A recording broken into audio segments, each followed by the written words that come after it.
বলে না না না, এ কান্না আমার দুঃখের কান্না না, এ কান্না আমার আনন্দের কান্না। আয়েশা রে, এই নামাজের লাইগা তাইফে মার খাইছিলাম, আয়েশা রে, এই নামাজের লাইগা উহুদ আমার কান্না শহীদ হইছে, আমার কান্না শহীদ হইছে। যুবক ভাইরা রে,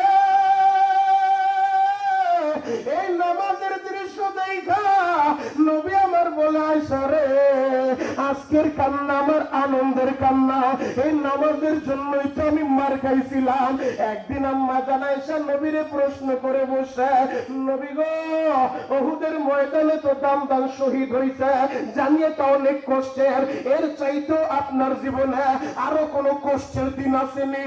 নবী আমার বলে আয়েশা রে, তুমি তো জানো না, আমি যখন তায়েফের ময়দানে গেছি, ওই তায়েফের যুবকেরা আমার এমন ভাবে মারছে রে আয়েশা, আমার দেশের যুবক গুলা গুলাম দিয়া তারা পাখি শিকার করে, গুলাম দিয়া পাখি ধরে, তায়েফের বেঈমান গুলা ওই গুলাইনের ভিতরে পাথর বইরা বইরা আমার নবীর দিকে মারে গো বাবা।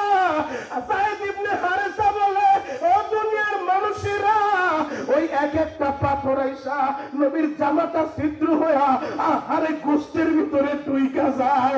নবী আমার বেহুশ হয়ে পড়ে গেছে, আবার দাঁড় করাইয়া আবার মারা শুরু করছে। একই দিনের ভিতরে 3 বার মারছে। ওই দৃশ্য দেখা আসমানবাসীরা কেঁদেছিল, জিবরাইলও কেঁদেছিল, সমস্ত ফেরেশতা কেঁদেছে। এরপরে আমার আল্লাহ ফেরেশতাদের কান্না দেখা জিবরাইল রে পাঠাইছে। জিবরাইল রে,